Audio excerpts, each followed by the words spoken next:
欢迎收看露露。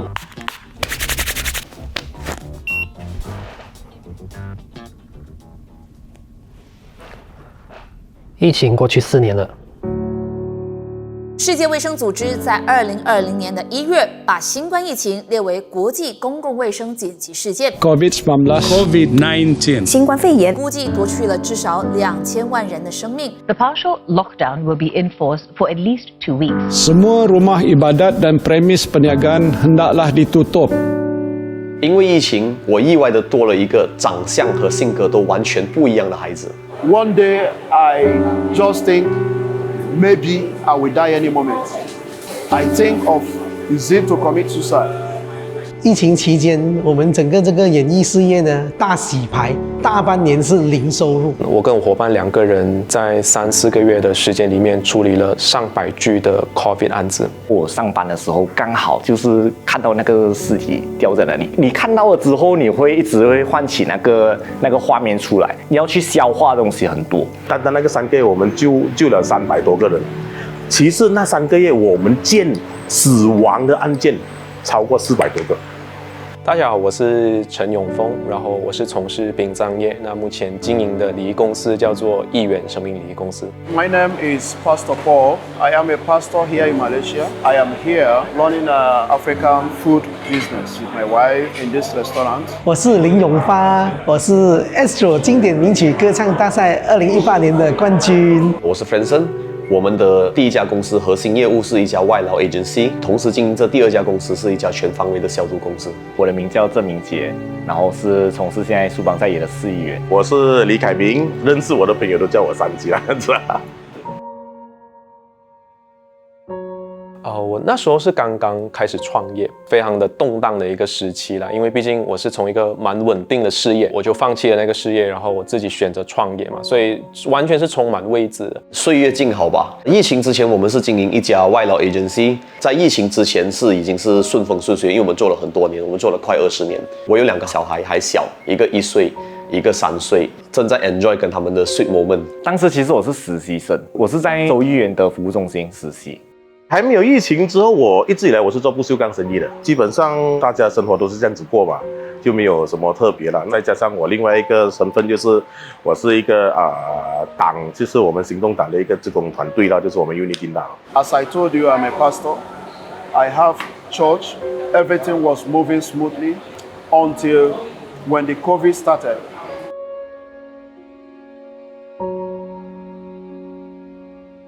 Nobody knew exactly what will happen.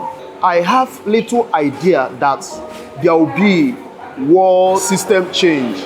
I never believed that it will come to that level of first lockdown, second lockdown, and third lockdown. No.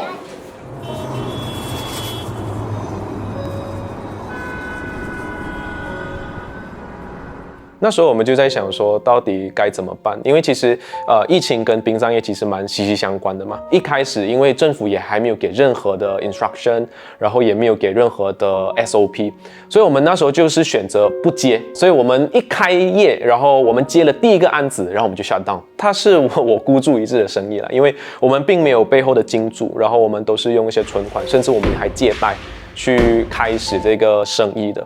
所以那时候其实确实是蛮怎么说呢？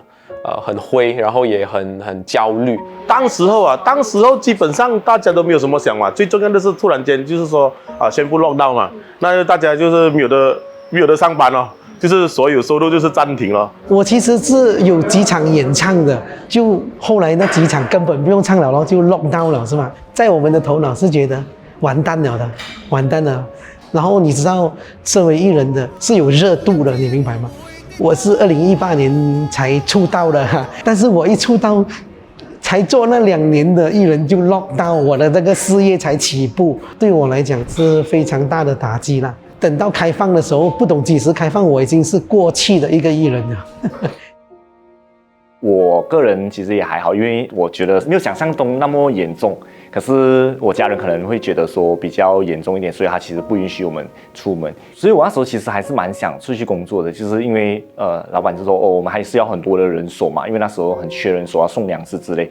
所以家人的反对之下，那我只能在家里面就是从事输入资料，然后帮助那些有需要的人，然后登记所有那些粮食，然后给他们去送粮食这样。那个时候其实心情是非常复杂的，因为一方面我们明确的看到它对我们的本业造成非常大的冲击了，就是因为外劳行业是依赖人口流动的嘛，那么当国门被 shut down 的时候，那基本上等于我们这个行业跟旅行社一样，是完全一样的，就基本上是瘫痪了。我们可能比较幸运的一点是，我们比大多数马来西亚人都提前知道这个疫情的来临。因为我长期有在关注海外的新闻嘛，尤其是中国的新闻，也包括从一些其他的 alternative 的平台。中国12月的时候，其实在武汉就已经爆发这个疫情了。不过当时中国官方，我不确定这一段你过后能不能用了哈。因为中国官方当时是把这个新闻按着的。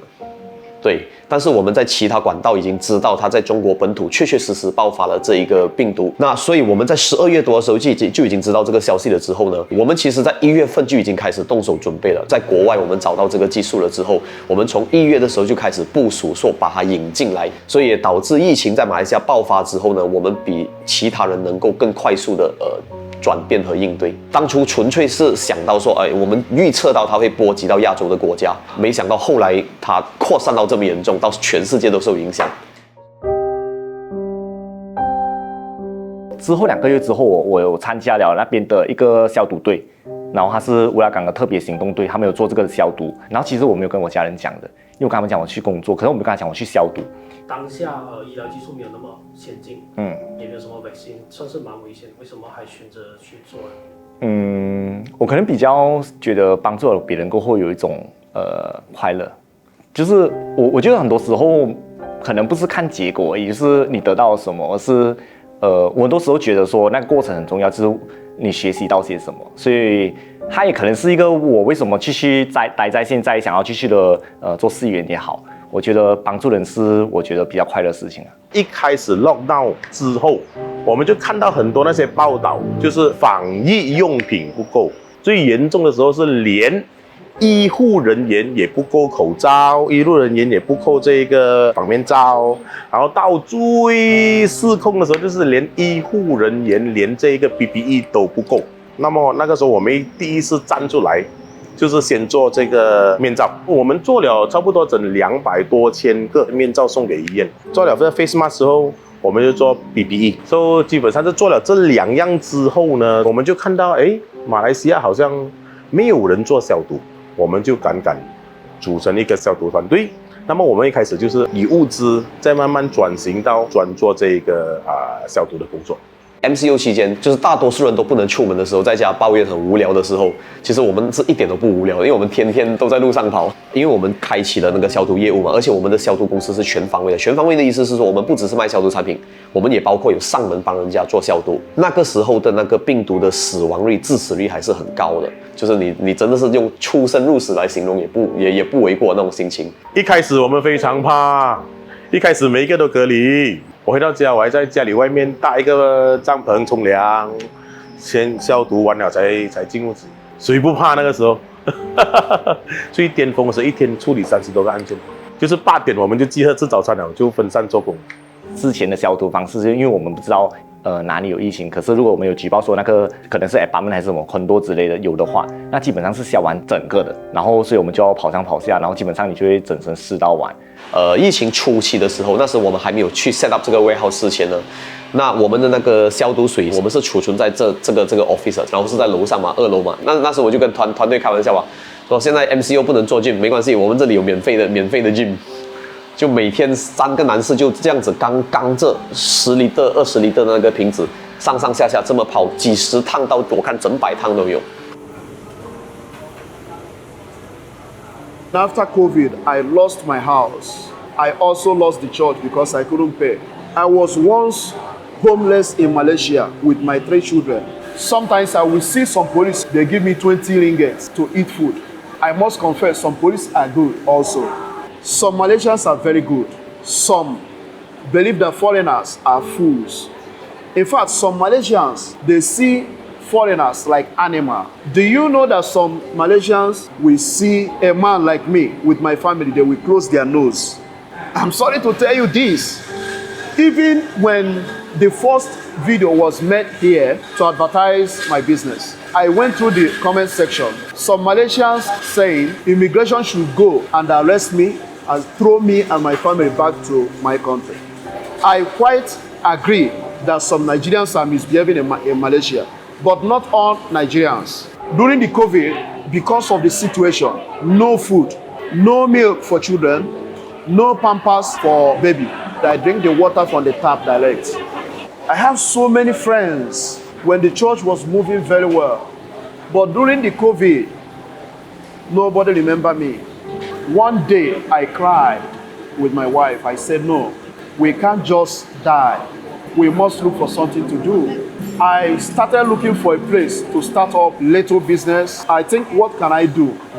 I just remember that we can start selling African food. We started by cooking the food at home, then bring it out, you know, sometimes we sell, sometimes we don't sell. Then at a time I said, it is better for me to look for a place, even if it's one stand like this, to sell. I tried more than 5 Chinese restaurants. They refused. Not just only that they will say no, but the way they will behave, it looks as if that the worst enemy appeared. But I didn't give up. I continued until I started coming to this place. More than 2 months, I keep on coming, you know. I showed them almost everything, just like somebody looking for a job. At last, they accepted me here.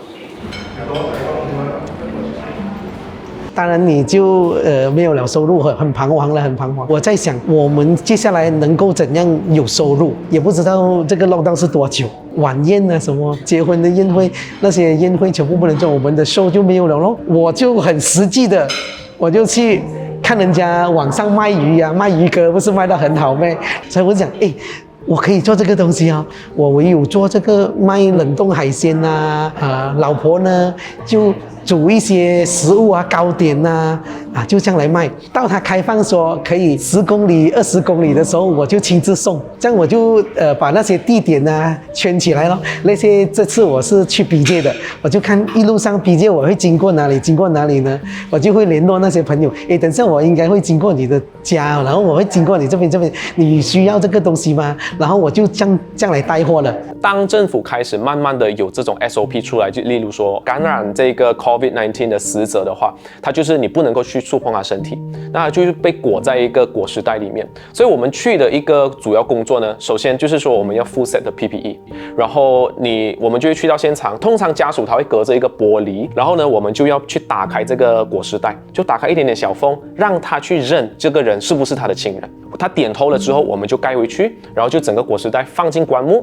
然后就要把棺木盖上，然后就是要seal完之后呢，还要去包裹保鲜膜，然后消毒，然后这过程里面就是一直会有消毒的一个动作，然后就直接上车，然后就去火化场，然后立刻进行火化。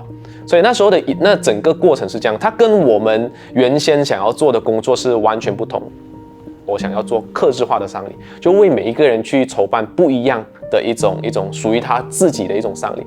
可是这个疫情打下来，我们完全不能推行这个东西，因为整个疫情就是让殡葬的这个工作，这整个过程是极度简化的。你连换衣都不能，就是你也不能够帮那个死者换衣，也不能够帮那死者化妆。有时候我试过打开一个袋子的时候，它是布满血的。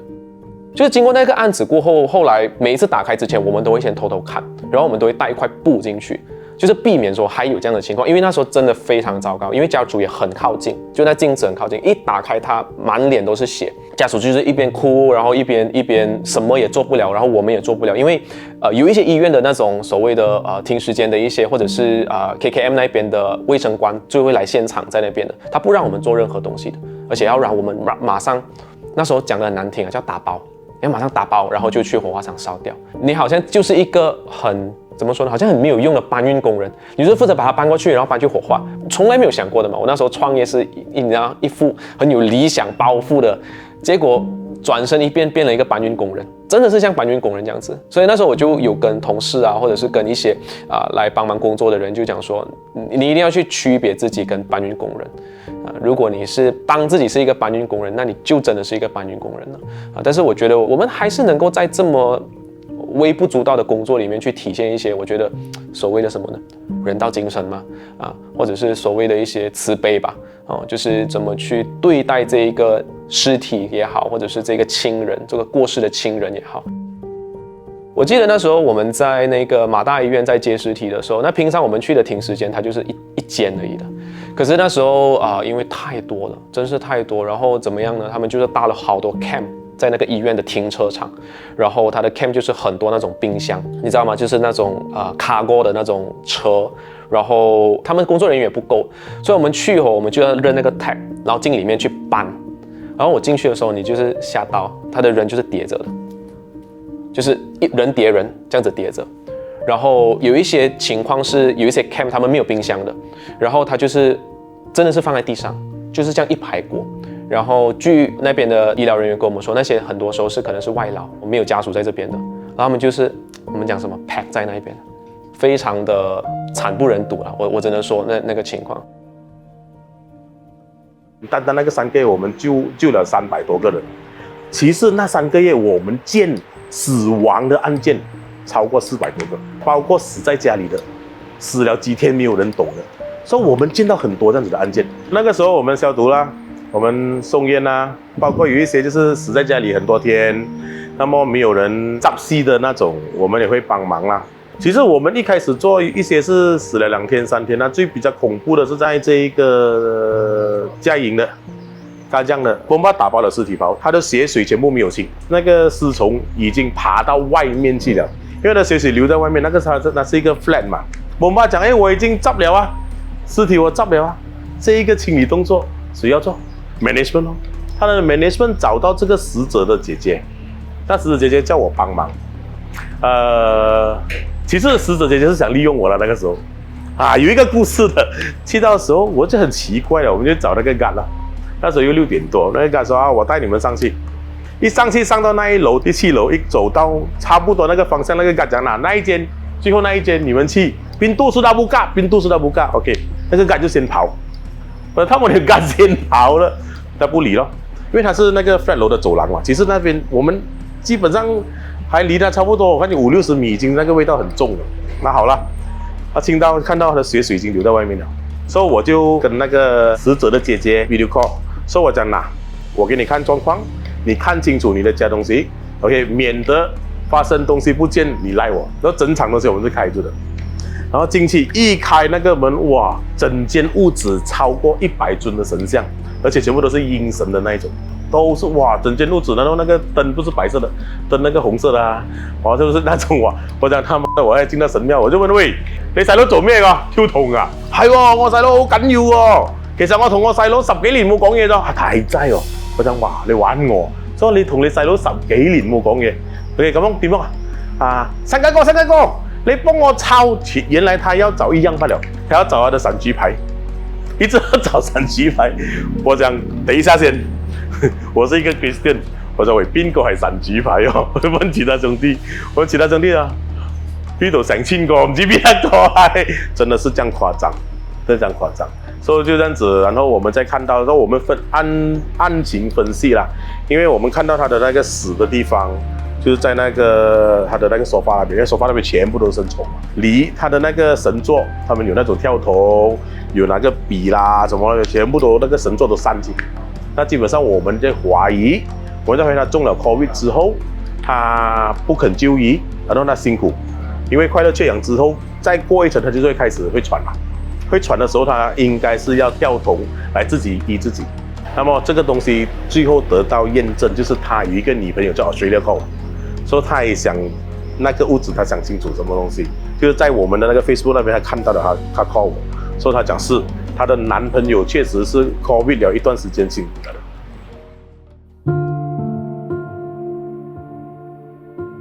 COVID 过后我们要做的东西就没有这样多的那个顾虑了的。After MCO 呢，连续我有做了几场很多的演唱会啊，跟朋友一起做演唱会，本来就一拖再拖的那些事情啊，我们都要做就做，没有想象多了。对我个人的成长和帮助，坦白说是蛮大的，因为这3年的那个不断的需要临机做很多决策，很快速的做很多临机的决策，也让我们的整个应变的能力快了很多。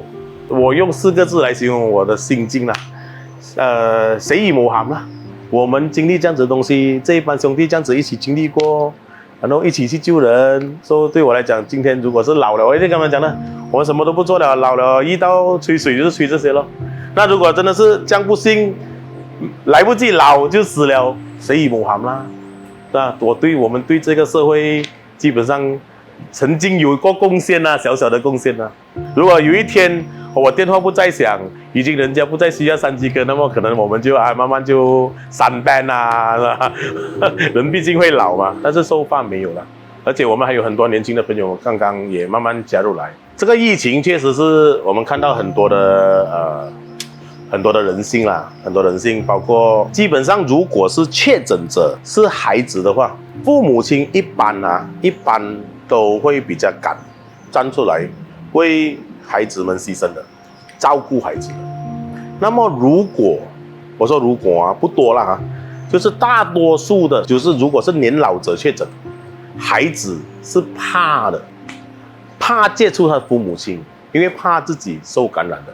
尤其是那一个孩子自己有成家立室的，很多这样子的案件，我们看到很多站在外面远远看，不敢进去，或者3G你可以帮我拿东西给我的父亲吃吗？我们看很多。其实有一个也是蛮轰动的事情，就是之前有人在那个人行天桥上吊颈的那件事情，我不知道大家有没有关注到。其实那时候是在乌拉冈里面发生，然后我上班的时候刚好就是看到那个尸体吊在那里。你看到了之后，你会一直会唤起那个画面出来。所以我觉得最大的那个挑战其实是个人的消化，就是你面对很多这样子的事件也好，然后这些死亡也好。在乌拉冈这边就接到一个阿妹她说她的开野，她的干爸爸，她干爸爸不听话，很喘，但是一直不要去医院。好，我们去到她的家里是在第4楼，我们到第3楼的那个楼梯口的时候呢，已经听到人家在扯哈，所以我们就喊：喂，杨哥，你點啊？我係山雞。他还看到山雞，马上没有事，搬出来还可以抽烟，坐在还抽烟，山雞點？我想，喂，即係我聽到好大扯下聲，我係咪你啊？冇啦，我食喺那士老媽唔爽啫，食喺那士老媽唔舒服，我好咗嘅，食喺那士老媽唔舒服冇相干，還跟我說大炮啊，我給你量一下咯，好不好？我跟他量，跌到56，跌到56。我講唔得，哥，一定要入院。OK 啦，我經驗啦，經驗。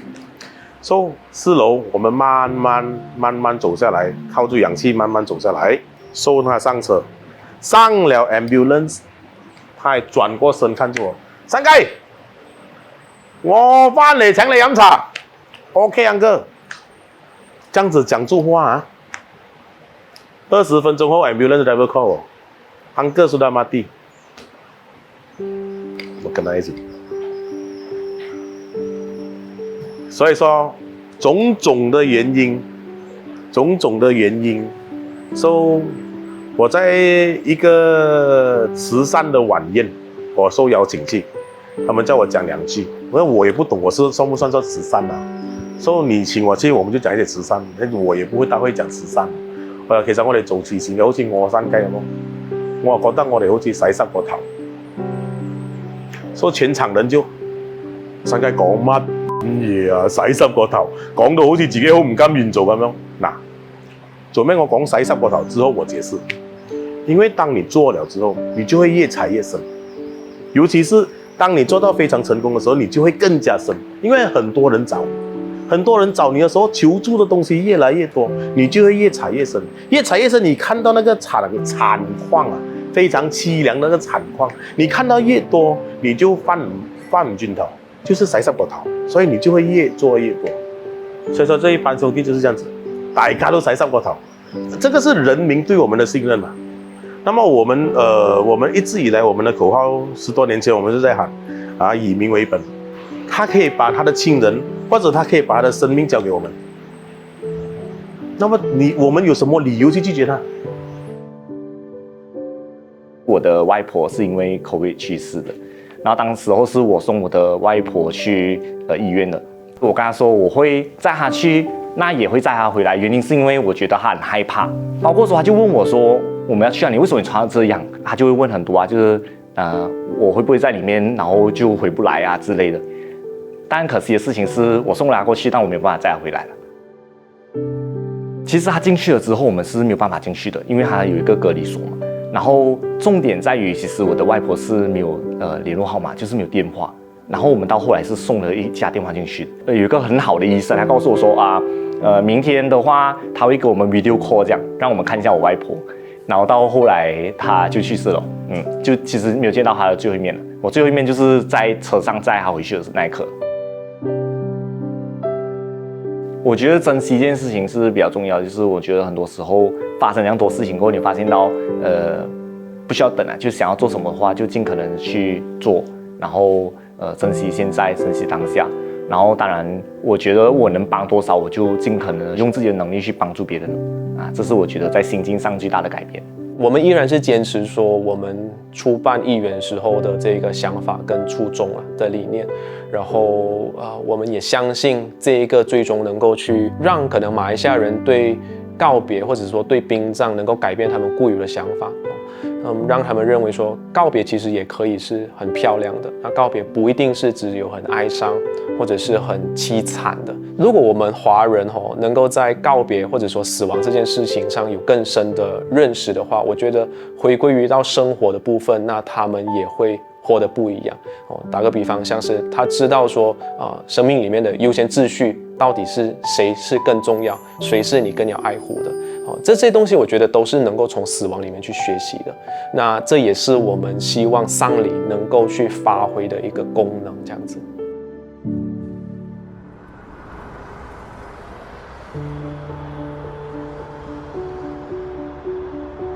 疫情过后呢，现在呢，其实一切是回到正轨了的啦，演艺事业是回到正轨，而且呢是有一种好像报复性的那种情况的。比如说，你看现在演唱会不是多了吗？所以我们那种舞台上的表演是多了的，所以现在是如雨后的春笋这样咯。比之前疫情前更忙碌了，因为现在多了一个孩子出来了，多了一个公司出来，可以说非常幸运吧。能够得到一个及时的转型，然后还活下来，最重要的是活下来。对，不管是个人活下来还是公司活下来，我们都非常幸运。我现在比疫情前更忙，因为我们的 ambulance 要走，那么我是这边的一个领军人物，那基本上私人工作还是要忙，那么我们这个义工这个志工还是要继续走，所以说基本上我比疫情前还忙。我觉得疫情过后的整个经济能力是明显下降的，所以我觉得现在都还是在一个复原的一个情况，所以这个明显其实对我们来说是一个挑战的，因为像我们说你吃都吃不饱，你怎么还会去追求心灵上的富裕？因为我创立议员，我们是非常讲究说有质感的一个告别方式，那这个有质感的是，它是非常来自心灵、内心的一种需求的。我觉得现在跟大家谈这些，会被感觉说，hello， 我吃都吃不饱了，你还跟我讲什么告不告别，有没有质感的告别、个性化的告别这样，所以这一点上，我觉得目前它是一个挑战。我想在这边呢，感谢在疫情之间呢 support 我、支持我、帮我买冷冻海鲜也好，上来我的直播间听我唱歌的也好，非常的感谢他们。就是他们的这一股力量，还有这一些支持呢，让我在当时很坚定的、很坚强的努力生活。我看到很多其他的朋友在疫情刚开始的时候，依然很坚持的守在他们已经瘫痪的行业，然后一直在流血的状况下还依然在坚守，然后搞到最后因为流血过多而结束他们的生意，是蛮令人遗憾的。对。所以，如果要有什么可以跟大家分享的话，可能是说，当面对一个巨大的危机来临的时候，你可能真的是要当机立断的做一个决断，然后很快速的做一个改变吧。我觉得可能对未来的自己说吧，我觉得年棒，然后我觉得莫忘初心，然后我觉得做的事情，我觉得不会后悔就好，就尽可能做好自己那个领域跟那个部分就好。真班兄弟啦，我一直都在讲的，我们不敢讲出生入死啦，但是我们确确实实攞命嚟搏啦，哦，然后也要感谢他们的家人呐，哦，感谢他们的太太，感谢他们的儿女，就是让他们的丈夫，让他们的孩子，让他们的父母亲，就是跟我们一起出来，一起为这个社会服务啦，哦，尤其是在疫情那段时间，真係大家攞命嚟搏，哦，所以这个是非常重要啦。谢谢他们是一回事啊，最重要谢谢他们的家人。COVID is a very big lesson that everybody should learn that in every situation, you learn how to continue moving forward. During the COVID, many people lost hope. Some people committed suicide. So, no matter what happened to anybody, we must always remember that there must be second chance. One day, I just think maybe I will die any moment. I think of the sin to commit suicide, killing myself, who will take care of my wife and my children. And here we are. Start up something, regardless of how little it is. One day, you will become great. What I am doing here is just my starting point again after COVID. And I believe that with time, I must be great again.